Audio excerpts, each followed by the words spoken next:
Hello बच्चों, आज की स्मिता पहचान क्लासेस में मैं आपके लिए लेके आई हूँ क्षितिज भाग 2 क्लास 10 सीबीएसई एनसीईआरटी के बच्चों का। आज मैं काव्य खंड में लेके आई हूँ पाठ 5 सूर्यकांत त्रिपाठी निराला जी की कविता। जो हमारे पाठ में इनकी 2 कविता संकलित है। पहला उत्साह, जो किसके लिए था? ये आह्वान गीत था। नहीं, किसका आह्वान किया गया है इसमें? बादल का। और दूसरी कविता है अट नहीं रही है। इसमें किसका वर्णन था? जो हमारे फागुन का वर्णन था। और उसकी चर्चा हमने पिछले वीडियो में, दोनों कविता की पूरी चर्चा हमने पिछले वीडियो में की है। तो दोनों कविता पहले आपको अच्छे से पंक्तिबद्ध होकर पढ़नी है और इसकी जो व्याख्या मैंने आपको बताई है इसके पिछले वीडियो में, वह भी आपको पहले अच्छे से समझना है। तो आज मैं लेके आई हूँ इसके प्रश्न अभ्यास को। तो जब तक आप कविता की पंक्तियां नहीं पढ़ेंगे और जब तक आप व्याख्या नहीं समझेंगे तो फिर आपको प्रश्न अभ्यास करने में दिक्कत होगी। तो मैं चाहती हूँ कि पहले आप दोनों कविता एक एक पंक्ति होकर पढ़े, उसके बाद आप उसकी व्याख्या जाने, समझे, तब आप प्रश्न अभ्यास की तरफ आइएगा। तो चलिए एक एक करके हम इसके प्रश्न अभ्यास की तरफ चलिए। अब क्षितिज भाग 2 सूर्यकांत त्रिपाठी निराला जी की जो पाठ में जो कविता आई है, उत्साह और अट नहीं रही है, जिसकी पूरी व्याख्या मैंने पिछले वीडियो में की। और हमने देखा कि यह जो इनका ये जो कविता है, उनका उत्साह एक आह्वान गीत है जो बादल को संबोधित है। नहीं, और अट नहीं रही है में फागुन की मादकता प्रकट की गई है। तो दोनों ही कविता अपने आप में बहुत सुंदर है और हमें आकर्षित करती है और एक नया संदेश देती हुई दिखाई पड़ती है। तो चलिए अब एक एक करके हम इसके प्रश्न अभ्यास की तरफ चले। पूरा परिचय, सूर्यकांत त्रिपाठी निराला जी का पूरा परिचय और दोनों कविता की व्याख्या हमने जानी थी, तो आपको याद होगी। और प्रश्न अभ्यास बनाने से पहले फिर से उस व्याख्या को एक बार आप ज़रूर देख लीजिएगा, ताकि सारी बातें आपके मन में आ जाए और आप प्रश्न को आराम से बना सकें। और इसको नोटबुक में ज़रूर बनाइए। तो पहला, चलिए स्टार्ट करते हैं। पहले उत्साह कविता की ये अभ्यास है। पहला, कवि बादल से फुहार, रिमझिम या बरसने के स्थान पर गरजने के लिए कहता है, क्यों? तो यहाँ पर हमने आपको बताया था कि यह जो उत्साह आह्वान गीत है बादल का, इसमें बादल एक तरफ जहाँ पीड़ित प्यासे जन की आकांक्षा को पूरा करने वाला है, तो यहाँ पर दूसरी तरफ उसका दूसरा रूप दिखाई पड़ता है कि वह एक नए अंकुर के लिए विध्वंस, विप्लव और क्रांति की चेतना को भी संभव करने वाला होता है। नहीं, यहाँ पर उसका आह्वान इसलिए कवि कह रहे हैं, उसे रिमझिम बरसने के स्थान पर गरजने के लिए इसलिए कह रहे हैं कि ताकि फिर से एक नया रूप तुम सामने लेकर आओ और यह दुनिया को बता दो कि यह जल से भरे हुए जो मेरा व्यक्तित्व है, यह क्या कहते हैं, जल तो बरसाता ही है, साथ ही साथ यह अगर विध्वंस भी लाता है और एक क्रांति भी लाता है। अगर ऐसा नहीं हो तो फिर जो नया रूप है दुनिया का, जो परिवर्तन का जो रूप होता है, जो परिवर्तनशील है जो हमारी दुनिया, वह संभव नहीं हो पाएगी। नहीं, परिवर्तन संसार का नियम है, इसीलिए वह गरजने को कहते हैं, एक क्रांति लाने को कहते हैं कि अपने तेज के रूप में जो तुम्हारा दूसरा पक्ष है तुम्हारे रूप का, ए बादल, तुम आकर गरजो और बरसो और बता दो, अपने भाव से बता दो कि तुम्हारे अंदर जो वज्र छिपा है, जो क्रांति छुपी है, उससे तुम नवीनता लाकर यहाँ पर अपने दूसरे व्यक्तित्व का दर्शन हमें कराओ। ठीक है। दूसरा प्रश्न है, कविता का शीर्षक उत्साह क्यों रखा गया है? नहीं, यह जो उत्साह शब्द है, इसको बोलने से ही हमारे अंदर लगता है कि कुछ नई बात होनी है। नहीं, हम उत्साहित कब होते हैं? जब कोई नई तथ्य, कोई नई विषय वस्तु हमारे सामने आती है, तो एकदम से तैयार होकर, एकदम तेज से, एकदम जोश में हम उसको करने के लिए तत्पर होते हैं। नहीं, यहाँ पर बादल को एक नई क्रांति लाने के लिए यहाँ पर आह्वान किया जा रहा है उसका। तो इसीलिए यहाँ पर ये जो शीर्षक है, उत्साह, एकदम सटीक रखा गया है कि तुम ये जो नव अंकुर जो तुम लाओ और गरज कर तुम परिस्थितियों को बदलते हुए एक क्रांति लेकर आओ, और तुम्हारे अंदर क्या दिखना चाहिए? उसके प्रति एक तेज, एक उत्साह दिखना चाहिए। शायद इसीलिए इस कविता का शीर्षक उत्साह रखा गया है। ठीक है। तीसरा प्रश्न है, कविता में बादल किन किन अर्थों की ओर संकेत करता है? तो यहाँ पर भी सेम वही भाव है कि कविता में बादल किन किन अर्थों को संकेत करता है। एक तरफ तो वह संकेत करता है कि वह परोपकारी हैं, वह दूसरे लोगों के हित के लिए क्या कहते हैं, जाने जाते हैं, दूसरों की पीड़ित लोगों की प्यास को बुझाते हैं, और क्या कहते हैं, प्रकृति में वह जल की आपूर्ति करते हैं, हर तरह से हरा भरा बनाते हैं। यानी कि जो बादल प्रतीक है, परोपकार का प्रतीक है एक तरफ। नहीं, वह दूसरे के हित के लिए अपने जल को बरसाते हैं और उनकी इच्छाओं की पूर्ति करते हैं। दूसरी तरफ यहाँ पर बादल किस रूप में आया है? एक विध्वंस के रूप में, एक क्रांति और एक नवचेतना के रूप में हम देखते हैं, जो क्या करते हैं, सामाजिक क्रांति में बदलाव लाते हैं। नहीं, तो हर तरह से यहाँ पर दो अर्थ में बादल का रूप दिखाई पड़ता है, और इसका बड़ा ही सुंदर वर्णन हमारे सूर्यकांत त्रिपाठी निराला जी ने किया है, क्योंकि बादल जो है उनका प्रिय विषय रहा है। रचना में उन्होंने बहुत जगह बादल की सार्थकता को स्पष्ट किया है, और बादल विषय पर उन्होंने विभिन्न संदर्भों में कविता लिखी है। कभी उन्हें दूत बनाकर, कभी विशेष भाव को स्पष्ट करते हुए। यहाँ पर कविता में दो अर्थों में बादल का रूप हमें दिखाई पड़ता है, इसी की तरफ यहाँ संकेत किया गया है। ठीक है। चौथा प्रश्न है, शब्दों का ऐसा प्रयोग जिससे कविता के किसी खास भाव या दृश्य में ध्वन्यात्मक प्रभाव पैदा हो, नाद सौंदर्य कहलाता है। बिल्कुल, जब कविता के किसी मुख्य भाव को हमें बताना होता है, तो क्या कहते हैं कि लेखक या कवि ऐसे शब्दों का प्रयोग करते हैं जिससे हमारे मन झंकृत हो उठते हैं, लगता है कि माथे में कुछ बज रहा हो। नहीं, तो वही उसका नाद सौंदर्य होता है। तो उत्साह कविता में ऐसे कौन कौन से शब्द हैं जिसमें नाद सौंदर्य मौजूद हो, यानी जो हमारे मन को झंकृत कर दे, लगे कि एकदम माथे से आवाज़ निकल रही है। उस पंक्ति को पढ़ते हुए, उस भाव को समझते हुए हमारा जो मन है एकदम झंकृत हो उठता है, दिमाग झंकृत होता है। तो ऐसे बहुत सारे शब्द उत्साह कविता में प्रयोग किए गए हैं, जैसे घेर घेर घोर गगन धराधर ओ, ललित ललित काले घुंघराले। नहीं, इस शब्द से घेर घेर ऐसा लगता है कि हमारे माथे में घेर घेर कर बादल आ रहे हैं, धड़ाधड़ आगे आ रहे हैं। नहीं, वज्र छिपा नूतन कविता फिर भर दो। यहाँ पर दिख रहा है कि बादलों में जैसे कि बिजली चमक रही हो, ऐसा हमारे मन में भी यहाँ पर चित्रांकन अपने आप आ जाता है। तो ये सब जो शब्द हैं हमारे अंदर लगता है कि ध्वनि एक झंकार पैदा कर रहे हैं। नहीं, तो ऐसे इस छाँट कर जो इस तरह के शब्द हैं आपको छाँट कर लिखना है। अब रचना अभिव्यक्ति में देखें, जैसे बादल उमड़ घुमड़ कर बारिश करते हैं, वैसे ही कवि के अंतर्मन में भी भावों के बादल उमड़ घुमड़ कर कविता के रूप में अभिव्यक्त होते हैं। ऐसी ही किसी प्राकृतिक सौंदर्य को देखकर अपने उमड़ते भावों को कविता में उतारिए। यह आपके लिए है कि देखिए आप में कितनी कल्पना शक्ति है और आप उसे कैसे शब्दों और वाक्यों में पिरो सकते हैं।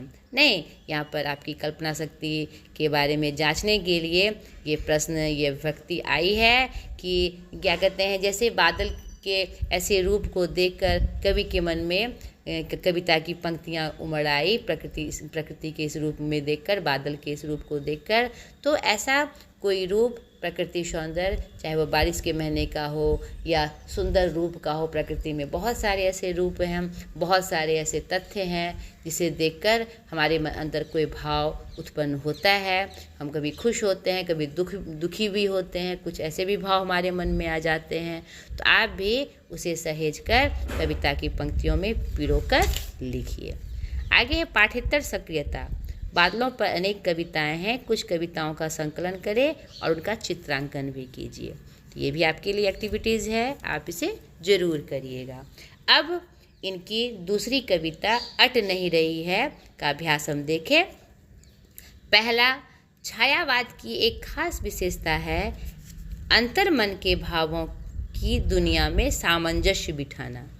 कविता की किन किन पंक्तियों को पढ़कर यह धारणा पुष्ट होती है, लिखिए।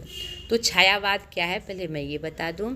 छायावाद आधुनिक हिंदी साहित्य का एक काल था जिसमें हमारे जो कवि और रचनाकार हुए तो वह जो अपनी रचना लिखते थे उसमें एक छाया होती थी। कहने का मतलब कि हमारे अंदर के जो भाव हैं, जो हम व्यक्त करना चाहते हैं, उनका कुछ बिंबों के प्रयोग से उसकी छाया बताते हुए छाया के रूप में हम उसका वर्णन करते थे। जिसमें हमारे प्रमुख रचनाकार जय शंकर प्रसाद जी का नाम, सूर्यकांत त्रिपाठी निराला भी उन्हीं में से एक है, महादेवी वर्मा, सुमित्रा नंदन पंत जी। चाहे विषय वस्तु कुछ हो तो एक बिंब, एक छाया के रूप में हम उसका वर्णन करते हैं और उन शब्दों में, छाया और शब्दों में सामंजस्य बिठाकर रचना करते हैं। तो कविता के बहुत पंक्तियों में क्या कहते हैं, यह धारणा पुष्ट होती है। जैसे कि हमारे अंदर मन में